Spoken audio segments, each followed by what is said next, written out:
Bakit nauso ang cellphone? Paano nito binago ang mundo? Isipin mo ang buhay noong wala pang cellphone. Kapag may gusto kang kausapin, kailangan mong pumunta sa bahay nila o gumamit ng telepono na nakakabit sa pader. Kapag nasa labas ka, wala. Hindi ka makontak. Pero noong 1983,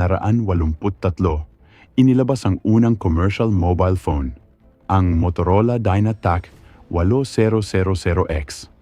Malaki, mabigat, halos parang ladrilyo.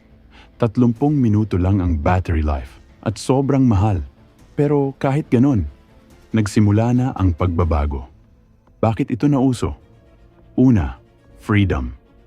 Sa unang pagkakataon, pwede kang tawagan kahit wala ka sa bahay. Business people, professionals at mayayaman ang unang gumamit nito. Status symbol siya noon. Pagdating ng dekada 1970, mas lumiit ang mga phone. Mas naging affordable. Pumasok ang text messaging.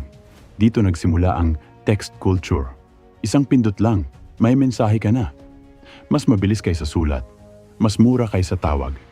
Pero ang tunay na pagsabog ng kasikatan ng cellphone nangyari noong 2007. Nang ilabas ang unang iPhone, hindi na lang ito pang tawag at text. Isa na itong mini computer sa bulsa.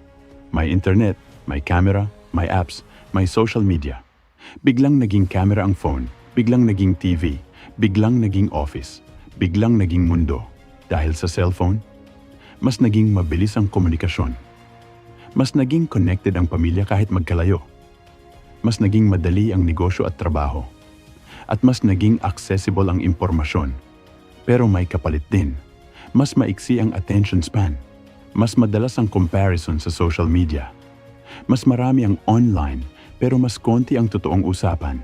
Kaya nauso ang cellphone dahil sa isang simpleng dahilan.